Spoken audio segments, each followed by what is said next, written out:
여러분 안녕하십니까? 이번 시간에는 납세의무의 일생 그 세 번째 시간으로 납부 의무의 소멸이 되겠습니다. 세 번째 시간에는 납세 의무의 소멸이 아닌 납부 의무의 소멸이라고 불렀습니다. 이유가 뭘까요?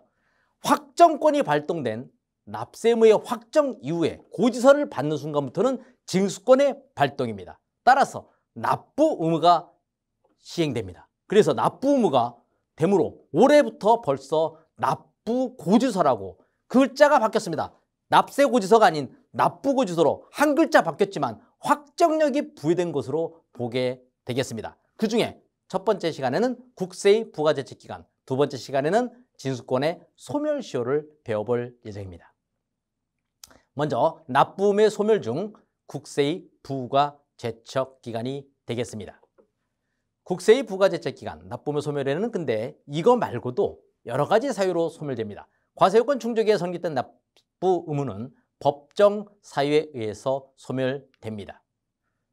첫 번째, 납부, 세금을 냈습니다. 당연히 사라지겠죠. 세금을 제가 받을 환급으로 충당했습니다. 당연히 소멸되겠죠. 세금을 부과 10억을 했는데 과세관청이 그것을 결정 취소했습니다. 당연히 소멸되겠죠. 그 다음에 국세 부과 제척기간의 만료입니다. 국세의 부가제척기간이 만료된 거죠. 또한 국세징수권 소멸시효가 완성이 됐습니다. 이런 소멸 사유로서 5가지 정도가 있는데 이 중에 우리는 위에 3가지는 알고 있는 사실이므로 아래 2가지에 대해서 구체적 배워보도록 하겠습니다. 국세의 부가제척기간입니다. 국세 부가의 제척기간과 국세의 부가제척기간은 법률 용어가 작년에 달라졌는데요. 국세 부과의 제척기간은 국세의 부가제척기간과 달리 국세 부과하는 부과권, 확정권, 결정권, 형성권에 대한 중요도의 의미를 제목이 바뀌어서 올해는 기간적 개념으로 합니다. 국세의 부가제척기간에서 대법원 판례에서 많이 나오는 바로 그 말, 법정기간을 중요하게 된 겁니다. 그래서 이제 세법 제목도 국세의 부가제척기간으로 바뀌었습니다. 국가가 국세를 부과할 수 있는 일정한 법정기간이며 부가제척기간이 만료되면 부과권이 소멸되어 납부 의무도 소멸된다. 그리고 이것은 조세채권 채무관계를 조속히 확정시키는 틀을 만들어서 납세자의 법률관계를 안정화시키는 제도로서 형성권과 존속기간에 대한 명확한 틀을 잡아준 것이다. 그리고 징수권의 소멸시효와 달리 뭐가 없습니까? 중단 또는 정지가 없습니다. 국세의 부가제척기간은 이런 특징을 갖고 있습니다.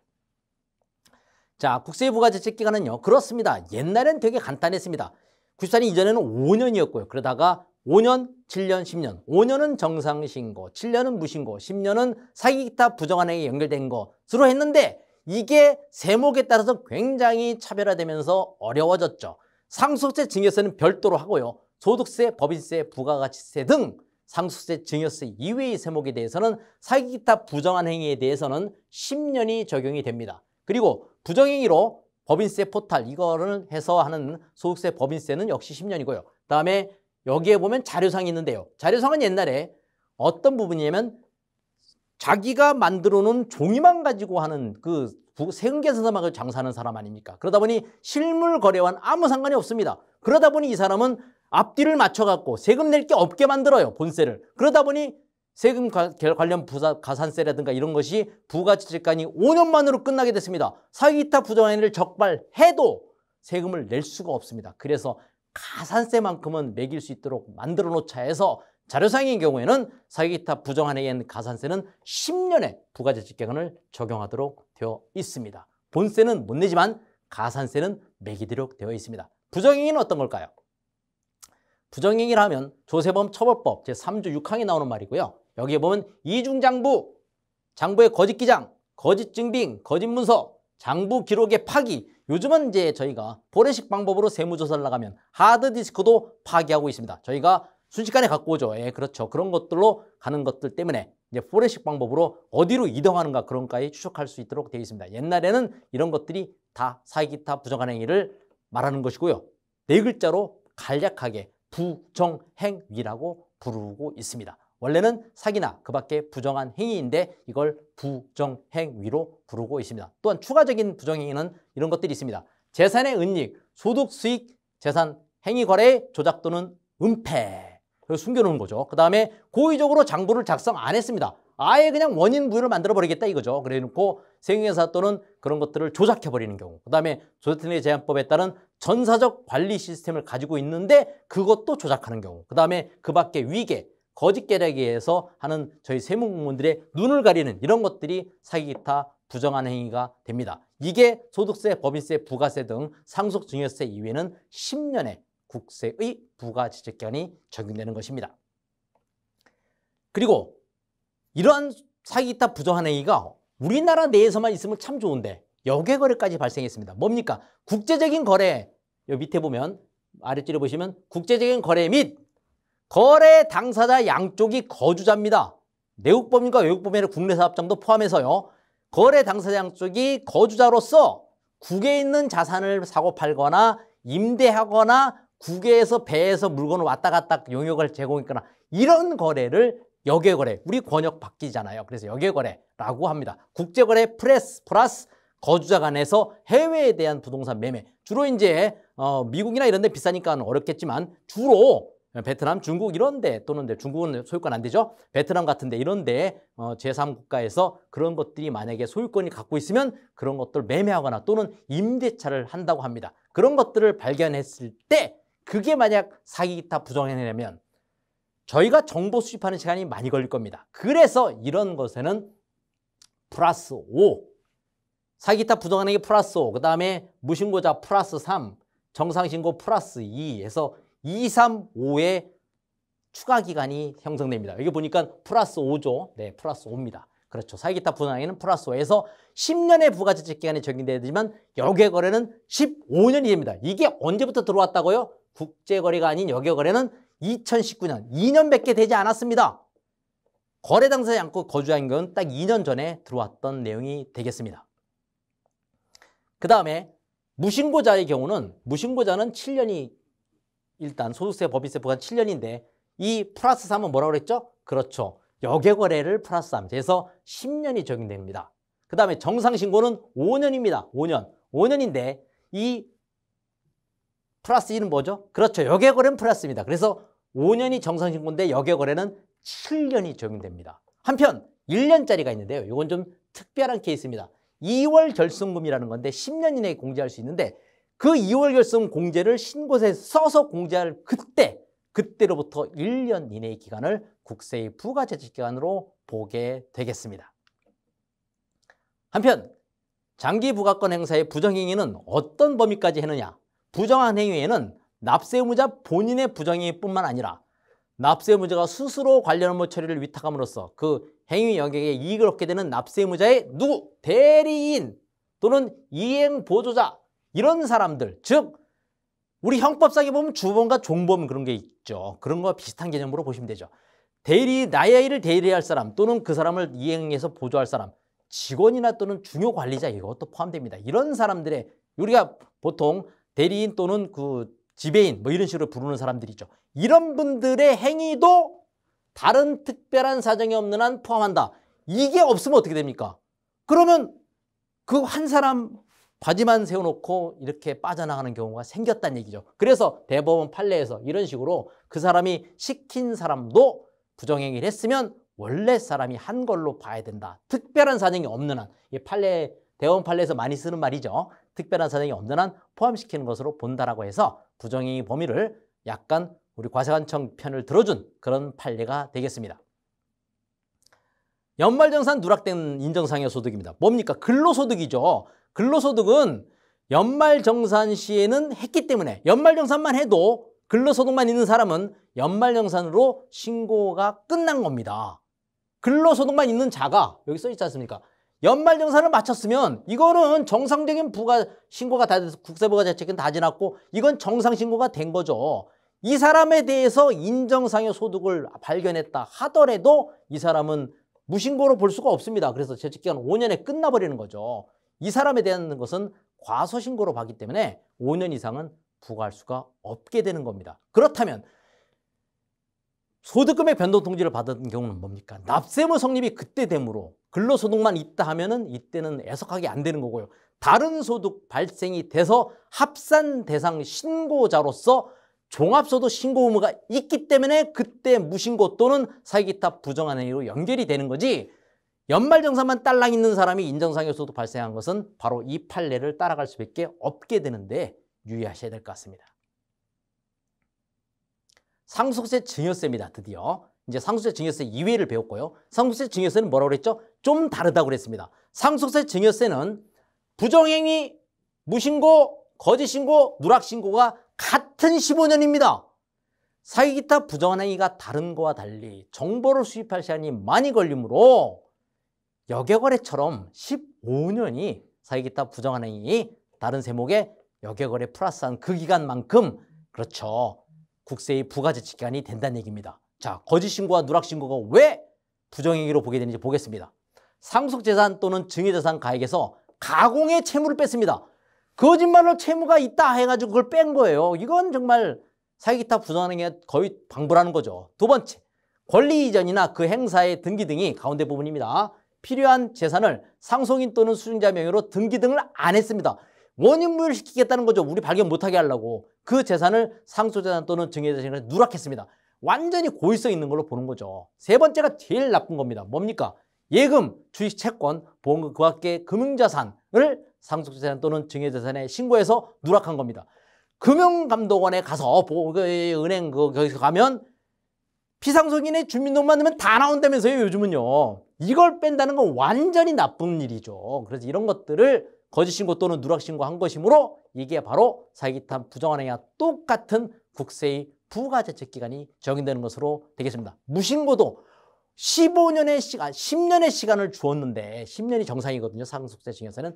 그랬는데 그걸 안 한 거죠. 이건 안 하려고 작정한 거 아니냐 해서 무신고도 똑같이 사기기타 부정한 행위와 15년 같이 적용됩니다. 상속세 증여세가 연결되는 것 중에 부담부 증여라는 게 있습니다. 뭡니까? 그렇습니다. 무상으로 어떤 재산을 줍니다. 10억짜리 아파트를 아들에게 준다고 봤습니다. 근데 아들에게 주면서, 아들아, 내가 10억짜리 아파트를 너한테 줄게. 어우, 그래요, 아빠 감사합니다. 근데 미안하다 아들아, 이게 아빠가 돈이 없어서 이걸 은행빚을 5억을 얹어놨다. 5억을 은행빚을 끼고 이 아파트를 10억짜리를 너한테 넘길게 하면 은행빚 5억을 얹어놨다 해서 부담을 얹어놨다. 부담을 얹어놓은 증여라고 해서 부담부 증여라고 부릅니다. 증여세법에 보면 부담부 증여는 뭡니까? 이 채무, 은행빚 5억을 제가 아들에게 판 걸로 보게 되는 거죠. 그래서 이 부담부 증여 5억분에 대한 것은 양도소득세를 그 증여자가 부담하게 되는 것입니다. 그렇다면 부담부 증여에 따라오는 게 양도소득세 따라오겠죠. 그 다음에 증여세가 있겠죠. 증여를 받았습니까? 증여세는 누가 냅니까? 수증자, 증여받은 사람이 내는 건데, 양도소득세는 그렇죠, 판 사람이 내는 거 아니에요. 판 사람이. 채무를 제가 팔았으니까 저는 양도소득세. 소득세와 상속증여세가 다르다고 그랬습니다. 부가세, 소득세, 법인세는 부가치제간이 아무리 길어도 사기기타 부정한 행위가 아닌 이상은, 그렇죠, 네, 그렇죠, 이렇게 되는 거죠. 그런데 만약에 부담부 증여를 부정행위에 의한 부담부 증여에 대한 양도소득세가 과세됐으면 신기하게도 소득세인데 15년짜리가 돼버리는 겁니다. 상속세 증여세와 일치시켜버리는 거죠. 부담부 증여로 증여세와 함께 양도소득세가 과세되는 경우, 만약에 부정행위였다면 양도세 부가제책 기간을 증여세와 일치시키기 때문에 그러는 것이 되겠습니다. 그 다음에 상속세 증여세는 이걸로 끝나는 게 아니라 굉장히 어려워졌습니다. 특례 제척기간이라는 게 있고요. 그 다음에 모든 세목에 관련된 제척기간의 특례라는 것이 있습니다. 이제부터 배워보도록 하겠습니다. 상속세 증여세는 다음 중 어느 하나에 해당하고, 이제 열거될 겁니다. 해당하고 50억을 초과해서 상속인 또는 증여한 사람 또는 수증자, 증여받은 사람 모두가 생존했다면 그 해당 재산의 상속도선 또는 증여가 있으면 안날부터 1년, 사실상 무한대죠. 사실상 국세의 부가제책 기간이 없는 거. 안날로부터 1년이니까요. 그렇죠. 첫 번째, 제3자 명의로 되어 있는 피상속인, 돌아가신 분이죠. 또는 증여자, 재산을 준 분이에요. 무상의 이익을 준 사람이에요. 그 재산을 상속인, 살아계신 분이고요. 수증자, 재산을 받은 분이죠. 그 사람이 보유하고 있거나 그자의 명의로 실명전환을 이제서 한 거예요. 제3자 명의로 된 거. 이제 명의신탁권을 돌려놓은 거죠. 이럴 경우에는 50억이 넘어 초과했을 경우에 초과입니다. 이상이 아니고 초과입니다. 초과했을 경우에는 바로 1년 이내에 국세의 부가제척기간이 도래되는 것입니다. 두 번째 사례입니다. 계약에 따라 피상속이 취득할 재산이 계약 이행기간에 상속이 개시됐는데 등기 등록을 안 한 겁니다. 이건 뭐라고 그랬죠? 그렇죠. 예, 숨기는 거와 거의 비슷한 거죠. 그래서 이럴 경우에 나중에 취득했다면 그걸 안 날로부터 1년 이내에 하도록 돼 있고요. 세 번째가 국외에 있는 상속 또는 증여재산을 상속인이나 수증자가 또 취득한 경우죠. 그렇죠. 국외에 있는 상속재산, 우리나라가 아닌 바깥 세계에 있는 어떤 재산을 이제 취득한 경우가 해당되겠고요. 그 다음에 골동품 등 많이 나왔죠. 서골동품 이런 것들 관련된 겁니다. 등기 등록 등이 필요하지 않은 물건까지도 발견되니까 이제 늦게서 특례 제척기간이 정리될 수 있도록 법에 들어온 사건이 되겠습니다. 또한 다섯 번째는 이게 뭡니까? 그렇죠. 차명계좌가 드디어 나오게 됐네요. 수증자 명의로, 즉 증여를 받은 사람 명의로 돼 있는 증여자의 금융재산을 수증자가 보유하거나 사용수익한 경우, 이럴 때는 부정행위로 50억 초과의 차명계좌를 통해서 포탈하는 경우가 나왔으므로 이것도 그렇게 오래된 거 아닙니다. 지금 현재 2021년도 약 8년 정도밖에 되지 않았습니다. 사기타 부정행위 몇 년이라고 그랬죠? 10년? 그렇죠. 15년? 이렇게 아직 안 된 거. 이때서부터 우리가 차명계좌에 대한 것을 강화해야 된다라고 된 거죠. 그 다음에 여기 여섯 번째가 있습니다. 비거주자인 피상속인의 국내 재산, 이민 1세대 분들이 우리나라에 있는 재산들을 상속인 등이 그것을 취득한 경우라고 볼 수 있죠. 이것은 언제입니까? 아유, 정말 얼마 안 됐습니다. 2017년, 4년밖에 되지 않았죠. 이 사람들이 여기 살아계신 상속인 등이 취득한 경우, 그러면 이제서야 50억 초과분에 대해서는 저희가 안 달로부터 1년 내에 특례제기간을 적용할 수 있게 되는 거죠. 50억 초과했다면. 그렇다면 이분들이 선택을 해야 되겠죠. 빨리 증여세를 내든지 아니면 그것을 우리가 알고서 50억 초과된 부분이라면 세금을 부과하게 될지. 대부분 50억 초과 안 했다고 생각하고 안 할 수도 있습니다. 그래서 행정력이 꼭 받침이 돼야 되는데 법에는 2017년부터 이렇게 들어와 있습니다. 또한 2020년도에 신설된 거죠. 명의신탁 재산의 증여의제라는 상속세 및 증여세법 제45조 2에 따른 명의신탁 재산의 증여의제입니다. 물론 옛날에는 신탁자로 한다는 것을 실소유자로 한다라고 바뀌었습니다. 실소유자로 한다 해서 바뀌었기 때문에 실질과 선칙이 예외라고 하지만 제목은 아직도 명의신탁 재산의 증여의제입니다. 명의신탁 재산은 그 실소유자에게 증여한 것으로 본다라고 되어 있기 때문입니다. 그래서 의제, 본다라는 의제 효과를 줘서 이것도 50억을 초과하게 되면 그것을 안 날로부터 1년 이내에 국세의 부과 제척기간이 적용되는 상속세, 증여세의 특례 제척기간이 되겠습니다. 이 제척기간들은 어떻게 됩니까? 과세표준과 세액을 신고하는 국세는요, 신고종부세를 빼고 이거는 신고 기한의 다음 날부터 기산되고요. 종합부동산세 및 인지세는 신기하게도 법률에 해당 국세의 납세 의무가 성립한 날로 되어 있습니다. 성립한 날 배웠죠. 종부세는 뭐라고 그랬죠? 여러분 모두가 내야 되는 그날, 과세 기준일이죠. 6월 1일이라고 말씀드렸습니다. 그날 하고요. 인지세는요, 인지세는 과세문서 작성할 때 요 두 개가 부동산, 종합부동산 및 인지세 두 가지는 국세부가 제척기간까지도 이 날짜가 납세 의무 성립한 날에 연결이 되겠습니다. 특이하게도 인지세는 확정 날짜하고 또 똑같습니다.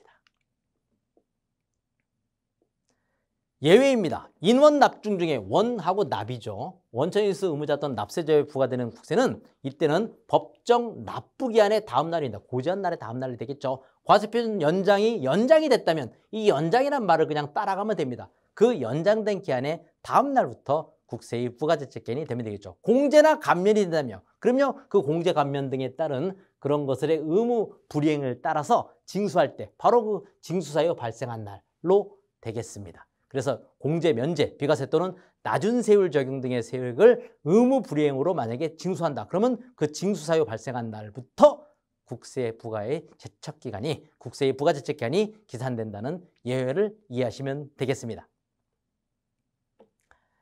자, 이제 국세의 부가제척기간 중에 상속증여세의 특례 제척기간과 달리 부가제척기간의 특례, 제척기간의 특례입니다. 그래서 입법 보완되기 전에 입법 보완돼서 이게 패소 판례가 하도 많아지니까 패소 판례에 대한 상대적으로 법으로 보완했습니다. 왜 그럴까요? 저희가 알고 있는 것처럼 성문법 우선의 원칙이죠. 불문법 판례보다 성문법화되면 법문법이 조금 우선하게 돼 있죠. 그것이 헌법상 위헌되지 않는 이상은 대법원 판사님들도 특별히 문제 삼지는 않습니다. 그래서 그 법을 존중하게 되겠는데요. 이러한 입법 보완 전에 제척기간의 특례 관련 판례 흐름은 이렇게 네 가지로 구분됐습니다. 당해 판결령에 국한해, 당해 납세자에 국한해, 해당 사업연대에 국한해, 그다음에 동일 세목에 국한해 하는 네 가지로 크게 나뉘었었습니다. 그중에 예를 들면 당해 판결에 국한한다 이 판결문 94년도 판결에 뭐라고 되어 있냐면 새로운 결정 또는 증액 결정까지도 할 수 있다는 거 아니다. 그러니까 당해 판결만 갖고 건드려 거기에 대한 처분만 해라고 대법원 판사님들이 얘기를 했습니다. 이건 법률적 안정성을 기하기 위해서 그랬는데요. 이러다 보니 우리 과세관청이 세금을 못 매기는 경우가 생겼습니다. 그래서 입법 보완을 할 수밖에 없었어요. 첫 번째 당해 판결 내용을 다른 식으로 우리가 입법 보완했고 납세자도 그렇고 사업자도 그렇고 세목까지도 원래 법률 인격체 변경은 안 되지만 세목에 대해서 다른 용어로 바꾸게 됩니다. 보겠습니다. 첫 번째, 제척기간 지났더라도 다음의 경우 경정을 필요한 처분할 수 있다라고 해서 뵀는데 뭡니까? 당해 판결에 국한해서 안 되겠다 해서 이건 뭡니까? 조세 불복이라든가 행정소송이 만약에 결정돼서 뒤집어졌다 이거예요. 그러면은 결정도는 판결이 확정된 날부터 1년 이내에 국한하지 않고 1년이라는 특례 제척기간을 줘서 제척기간의 특례를 줘서 특례 제척기는 상속세 증여세고요. 제척기간의 특례를 줘서 1년 이내에 건드릴 수 있도록 하자라고 이때 개정된 거죠. 얼마 되지 않았습니다. 이때 개정된 거죠. 그래서 만약에 명의대여가 발견되면요. 명의대여는 사업자가 바뀌는 거죠. 당해납세자에 국한된 거를 우리가 명의대여자가 나오면 실사업자에게 바꿀 수 있게 한다 해서 이건 진작부터 돼 있습니다. 저희가 자료상 등을 많이 조사하다 보니 2007년도에 입법 보완이 돼버렸습니다. 그래서 2008년부터는 이렇게 실사업자 과세를 할 수 있었고요. 그러나 이 당해 판결에 국한한 이 판결문의 효력에 따른 것은 2016년도에 와서야 드디어 1년 이내에 저희가 다른 결정을 할 수 있게 된 것입니다. 자, 위 일의 결정이나 판결이 확정됨에 따라 결정 판결이 되는 과세편 또는 세액과 연동된입니다. 이건 뭡니까? 저를 보십시오. 2016년도 비용을 2017년도에 갖고 와 썼습니다. 그런데 우리한테 대두된 거는 2017년도 사건에 대해서 불복을 했어요. 그런데 이 불복 사건에 대해서 우리가 그걸 처분하고 나니까 2010년도 비용을 갖고 왔었잖아요. 그러면 이것에 대해서 뭔가 잘못 처리하는 거 아닌 겁니까? 2010년도 건드려줘야 되는데 건드릴 수 없게 되는 거죠. 그러다 보니 이제 법이 보완돼서 2017년부터죠. 2017년 신설됐으므로 2017년부터는 어떻게 됐습니까? 연동된 과세기간도 건드릴 수 있게 되는 거죠. 이제는 건드릴 수 있게 되는 바로 이 판례가 굉장히 중요했습니다. 이전까지는 경정결정을 할 수가 없었습니다. 세 번째입니다. 조세조약에 부합되는 게 조세조약은 굉장히 중요한데요. 이건 법률과 같은 효력입니다. 법률과 같은 효력이죠. 협약이 맺어지면 법률과 같은 효력을 가지게 되므로 굉장히 법률적 효력을 주게 됩니다. 그래서 3년 이내 조세조약 합의가 이루어졌다. 그러면 합의 이루어진 그때부터 종료일부터 1년. 이건 그제서야 저희가 알게 되거든요. 이게 7년 걸릴지 4년 걸릴지 알 수 없습니다. 6개월 만에 합의될 수도 있지만 길게 끌면 5년 후에 이루어지거든요. 그러면 세금 부과 대상이 되었다가 안 되었다 할 수 있거든요. 그러면 제척기간에 특례를 줄 수밖에 없는 사항이 되겠습니다. 네 번째입니다. 최초의 신고 결정에서 과세편 세액 계산은 거래 또는 행위 등이 그 거래 행위 등과 관련된 소송인데 여기 화해도 들어가고요. 그 밖의 행위도 들어가는 것으로 해서 이건 독특합니다. 근데 여기에 형사는 아직까지 인정하지 않고 있습니다. 민사가 지금 우리 행정에 영향을 미치는 정도로 커지고 있습니다. 이런 것들 때문에 그렇죠. 화해가 있으니까 화해가요. 판사님의 공고에 따라서 화해를 해버릴 수 있거든요. 그 다음에 그 밖의 행위 이런 것들을 포함해서 다른 것으로 바뀌었다면 그걸 우리가 안 날로부터 이것도 굉장히 바뀐 지 얼마 되지 않습니다. 2018년도부터 신설된 거죠. 이것에 대해서 훈교력이 달라졌다면 우리는 다른 처분을 할 수밖에 없는 것이 제척기간의 특례로 들어오게 된 것입니다. 다섯 번째입니다. 여객거래입니다. 여객거래 관련해서 역시 국제조세 조정에 관한 법률 36조 제1항에 따라서 조세 부과증세 조세 정보를 외국에 있는 권한 있는 기관에 요청해서 이제서야 조세 정보를 갖고 온 거죠. 언제? 2년이 요청한 날부터 2년이 지나기 전까지 받은 경우 상당한 기간이 지났죠. 그러면 이 받은 날부터 1년으로 해서 요거는 작년도에 개정돼서 올해부터 시작되는 사항이 되겠습니다. 올해부터 시행되는 사항이 되겠습니다. 그리고 이제 이것은 좀 약간 독특한 건데요. 그렇죠. 인격체 변경은 아니지만 국내 원천 소득의 실질 귀속자, 인격체 변경은 위헌 소송이 될 수 있으므로 국내 원천 소득의 실질 귀속자라는 말로써 만약에 소득세법 및 법인세법에 따른 국내 원천 소득의 실질 귀속자가 판결에서 결정이 났다면 A란 것을 B에게 과세할 수 있도록 해야 된다는 것이 2018년 12월 31일 돼서 2019년부터 우리 그런 과세가 가능하도록 국세부가 제척기간의 특례 1년 이내가 가능하게 되었습니다. 그래서 이런 식으로 입법 보완돼서 국제조세 파트에서 많이 활용하고 있는 것입니다. 현재 그 도관 같은 그런 것들 과세가 바로 연결이 될 수 있는 것이죠. 자, 그 다음에 국세부가 제척기간의 특례 첫 번째 1년짜리였습니다. 2번은 뭘까요? 2번 숫자가 의미하듯이 2개월짜리입니다. 2개월짜리죠. 옛날에는 후발적 사유의 경영 청구는 당연히 국세부가 제척기간의 특례로 주어져 있었습니다. 그런데 이게 2017년부터 일반적 사례에 따른 경정 청구와 그 다음에 국제조세에 따른 경정 청구 조정 권고 이런 것들이 있는 경우에는 그것을 청구한 날부터 2달을 추가적으로 부여합니다. 밑에 보시면요. 납세자가 부가제척 기간에 임박해서 경정 청구를 합니다. 이제 한 일주일만 지나면 부가제척 기간 끝난 경우에 갖고 오시면 저희가 처리할 수 있는 시간이 너무 없죠. 그래서 이런 경정 청구를 하는 경우가 있어서 어떻게 됐습니까? 기재부에서 입법 취지는 납세자의 권리구제 실효성 확보를 위해라는 입법 취지를 밝혔습니다. 이런 입법 취지로 납세자 중심주의, 납세자 플랜드리로 경정 청구일부터 얼마요? 2달간을 추가적인 부가제척기간으로 인정하라고 제척기간의 특례를 부여하게 된 것입니다. 그 다음에 여기 4번에 보면 1번부터 3번에 따른 조정권고 대상이 된 그 연동된 다른 과세기간에 과세표 및 세액 조정이 필요하다 하더라도 역시 연동된 거는 그렇죠. 국세부가 제척기간의 특례인 것처럼 제척기간의 특례 2달짜리가 또 연결이 되겠죠. 앞에 보시면 그 연결된 부분이 되겠습니다. 첫 번째 뭐죠? 일반적 후발적 사유, 그 다음에 국조법에 따른 경정 청구 그런 것들과 연동된 것도 역시 마찬가지로 제척기간 특례 2달이 추가적으로 부여되는 것입니다. 제척기간 특례 중에 아까 후발적 사유는 옛날부터 있다고 그랬죠. 후발적 사유는 나중에 경정 청구라는 부분에 나오는 부분인데요. 네. 판결 등에 따라서 최초 신고 결정이 다른 것으로 뒤집어졌을 때, 소득귀속이 제3자로 바뀌었을 때 당초 신고한 과세기간 외의 과세기간으로 조정되는 연동된 거와 비슷한 거죠. 이런 것들을 후발적 사유의 경정청구 사유로 열거가 돼 있었습니다. 이런 것들은 옛날부터 2달간은 했는데 일반적 사유가 추가된 것이죠. 이러한 제척기간이 만료되면 어떻게 됩니까? 만료 후에는 과세 표준이나 세액을 포함한 어떤 결정 또는 경정도 불가하다 해서 불변기간처럼 완전히 픽스가 되어 있던 말이었습니다. 옛날엔 굉장히 존중된 것이죠. 국세 부가 제척 기간이 만료되면 과세 표준이나 세액을 변경하는 어떤 결정 또는 경정도 불가하다. 따라서 국세 부가 제척 기간이 끝난 경우에는 세금을 부과하면 안 되는 것입니다. 납세자도 그때 국세 부가 제척 기간이 지난 것을 갖고 오시면 저희가 들어줄 수가 없는 거죠. 그러나 경정 청구만큼은 예외적으로 2달간을 추가로 인정해 주게 된 것입니다. 자, 과세관청이 부과를 취소했습니다. 부과 취소, 결정 취소했다면 확정권을 포기한 거죠. 이럴 때 취소를 또 취소했다. 취소의 취소는 원래니까는 그러면 소생되느냐? No, 그게 안 된다는 거죠.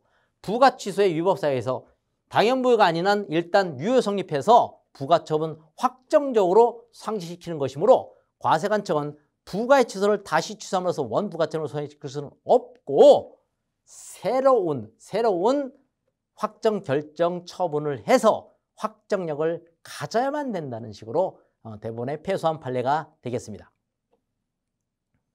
자, 이제 납부 의무의 소멸, 두 번째 국세 징수권, 세금을 내, 세금을 내, 세금 내세요, 내세요, 내세요 하는 국세 징수권의 소멸시효에 대해서 배워보겠습니다. 징수권 소멸시효는요, 권리의 불행사, 세금을 내세요 하는 권리를 행사하지 아니하면 그 불행사가 일정 기간 계속될 때 그 권리를 소멸케 하는 제도가 징수권의 소멸시효입니다. 만약에 일정 기간 행사하지 아니하면 그 권리가 소멸되며 그로 인해서 납부 의무까지 소멸되죠. 역시 이것도 다른 법령에 특별 규정이 있으면 그 특별 규정에 따른 거를 따르고요. 그걸 제외하고는 민법상의 징수권 소멸시효, 그래서 상법상이나 민법상의 소멸시효 규정을 저희가 준용하도록 되어 있습니다. 원칙은요, 5년이었습니다. 2010년부터 5억 이상은 10년으로 징수권 소멸시효가 늘어났고요. 다만 국세에서 가산세는 2020년도에 개정돼서 가산세는 소멸시효가 제외된다고 되어 있음에 유의하셔야 될 것 같습니다. 소멸시효 기산일은요, 신고납부 세목은 신고납부 다음날, 고지하는 것들은 정부부가 세목이나 고지하는 것들은 납부기한의 다음날이 되겠죠. 이런 것도 예외가 있을까요? 그렇습니다. 예외가 있습니다. 자, 소멸시효의 예외는 원천인수는 원납이죠. 원천인수 의무자 또는 납세 조합하는 거는 역시 고지고요. 인지세도 특이하게도 인원납중이지만 납부 고지하게 돼 있습니다. 소멸시효 기산일에 대해서만큼은 그러니까 유의하시고요. 그 다음에 신고해서 납부기한이 연장되는 경우죠. 연장되면 연장기한의 다음 날부터 소멸시효가 기산된다는 것에 유의하시면 되겠습니다. 이러한 시효는요, 중단되는 겁니다. 화면부터 볼까요? 시효의 진행 중에 시효 기초가 된 사실상태와 다른 일정한 사유의 발생으로 이미 경과한 시효기간의 효력이 상실되는 것. 화면으로 제가 잠깐 설명드리면 리셋 버튼을 생각하면 됩니다. 리셋 버튼을 딱 누르는 순간 컴퓨터가 꺼졌다 다시 켜지죠. 그러면 새로 시작이죠. 중단된 이후부터 새로 시작되는 거죠. 중단된 이전 건 다 날아가고 새로 시작하는 겁니다. 중단된 이전 건 다 날아가고 새로 시작하는 것입니다. 한편 정지는요, 징수권 행사할 수 없는 일정한 사유로 해서 시효의 진행이 일시적으로 멈추는 것을 말합니다. 화면을 보시면요, 풍차 밑에 이제 방아가 있습니다. 방아가 돌면은 그렇죠, 빠지고 있는 거죠. 그래서 잠깐 멈췄어요. 그러면 이전에 빠진 쌀은 있고 나머지를 넣고 빠면 될 거 아니에요. 그래서 일정한 사유로 일시적으로 멈춘다. 스탑 앤 고입니다. 그래서 이 정지는 잠깐 멈춤이라고 보시면 되고, 중단은 완전히 이전 건 날아가고 새로 시작하는 것으로 보게 됩니다. 중단과 정지는 중요한 차이가 있습니다. 자, 이제 중단의 사유입니다. 납부 고지죠. 고지가 되면 고지 납부 기한의 다음 날부터 새로 시작합니다. 독촉은요, 독촉장 납부 기한이 있습니다. 그 독촉 납부 기한의 다음 날부터 새로 시작합니다. 그래서 문제가 있었죠. 독촉장을 100번 보내면 100번째 독촉장 다음 날, 납부 기한 다음 날부터니까 no, 아닙니다. 최초 독촉 1회에 한해서 첫 번째 독촉 납부 기한의 다음 날부터 새로 시작하는 거고요. 교부 청구는 뭡니까? 교부 청구는 그렇죠, 내가 압류를 못했을 때 나한테 권리가 있음을 지금 압류한 사람한테 주장하고 교부를 청구하는 거죠. 나눠줘 하는 교부 청구죠. 이 교부 청구는 배분 등의 그런 것들이 따른 다음 날부터 마감되면, 청산이 마감되면 그때부터 새로 시작하는 겁니다. 압류가 제일 무서운 건데요. 압류는 압류 해제일부터 새로 시작합니다. 따라서 부동산 등기에서 압류가 되어 있는 것이 해제가 안 되면 아예 소멸시효가 시작되지도 않는 겁니다. 압류 해제일부터 바로 이 소멸시효가 시작되기 때문입니다. 한편 수색입니다. 수색은 소멸시효가 어떻게 될까요? 뒷장에서 보완 설명해 드리겠습니다. 수색은 세무공무원이 징수법에 따라서 체납자의 가옥, 선박, 창고, 기타 장소를 수색했습니다. 수색에 들어가면 수색하겠습니다 하고 신고, 수색장, 영장 딱 해서 수색합니다. 그랬는데 압류할 것이 도저히 없습니다. 아무것도 없네요. 그러면 수색한 결과 아무것도 없으면서 수색 조서를 만듭니다. 이 수색 조서를 만들고 그 수색 당사자에게 사인을 받든지 경찰관 입회해서 사인을 받든지 합니다. 이런 수색조를 작성하는데 그치는 경우에도 수색은 언제부터? 예, 그렇죠. 시작부터 끝까지가 있을 거 아닙니까? 일출부터 일몰까지 가능하다고 돼 있으므로 이 수색이 끝나는 시점에 수색조를 작성합니다. 그래서 수색조서 작성이 끝나서 그것이 첨부된 날짜, 그날부터 소멸시효 중단 시작하는 겁니다. 수색조서 작성했으면 그 날짜부터 시작하죠. 근데 이것이 어디? 옛날에 정리보류 또는 결손 서류에 이게 붙었습니다. 그러다 보니 납세자들에게는 결손일 다음 날, 이 수색조서 효력인데 결손일 다음 날부터 나의 소멸시효가 시작돼라고 생각하게 만들어졌죠. 사실은 수색조서를 작성했기 때문에 이 수색조서 작성하는데 중단의 효력이 있으므로 그때부터 소멸시효가 새로 시작되는 겁니다. 중단이니까요. 중단 이유는 좀 전에 설명드렸죠. 납부기한 지나고 독촉, 교부청구, 압류 해제부터 새로 시작한다라고 되어 있습니다. 정지는 다른 거죠. 정지는요. 분납 기간, 징수의 기간, 옛날에 징수의 기간인데 지금 이건 납부고지유예, 지정납부기한, 독촉장에 정하는 기한의 연장, 징수의 기간 해서 무슨 기간에서 여러 가지 다 길어졌습니다. 또 압류, 매각의 유예 기간, 연매납 기간, 사행위 취소 소송이나 채권자 대전 진행 중인 기간, 그 다음에 체납자가 9개 6개월 이상 체류 시 동체류 기간. 소멸시효의 정지 사유는 끝에가 두 글자, 기간으로 거의 끝나게 됩니다. 무슨 기간 이런 것들이 붙어 있다면 바로 소멸시효의 정지 사유다라고 보시면 되겠죠. 그런데 맨 마지막 이 체납자가 9개 6개월 이상 체류할 때 법무부에 저희가 출입국 관리소에다가 저희가 체납자가 있는데 그 일정 규모 금액 이상의 사람들에 대해서는 1번 출국 규제, 2번 여권 발급 제한 등을 보내죠. 근데 이 사람이 6개월 이상 나가기 전에 소멸시효가 진행이 되다가 이 사람이 나갔습니다. 나가서 6개월 후에 들어왔으면 남은 기간이 있었다면 6개월 후에 우리나라에 들어올 때부터 남은 기간이 시작되는 거죠. 정지니까요. 스텝 안고. 그저 이전 거 지난 것은 만약에 4년 지났고 1년 남았다 그러면 6개월 이상 체류한 후 들어온 날부터, 입국한 날부터 나머지 1년이 진행되는 것입니다. 자, 이러한 시효 완성 효과는요. 징수권 소멸시효가 완성되면 어떤 것이 소멸됩니까? 납부 의무가 소멸됩니다. 국세부가 제출기간처럼. 그렇죠. 그러면 주된 납세자의 소멸시효 완성 효과는 제2차 납세 의무자에게 미치나요? 라고 물어본 사항이 있었습니다. 당연히 미치죠. 주된 납세자의 소멸시효 완성 효과는 제2차 납세에 미칩니다. 그런데 반대로 또 물어보는 사람이 생겼습니다. 제2차 납세 의무자인데요. 저한테 시효 중단 효과가 생겼거든요. 시효 중단은 뭐죠? 리셋이죠. 그러면 제가 세금 그 리셋 버튼 누른 것처럼 새로 시작합니까? 그러면 주된 납세자한테 영향을 미치나요? 라고 물어봤는데 이때 기재부의 해석은 뭐였습니까? 제2차 납세 의무자에 대한 시효 중단 효과는 주된 납세자한테는 미치지 아니한다라고 해석이 나갔습니다. 네, 여러분 수고했습니다. 고맙습니다.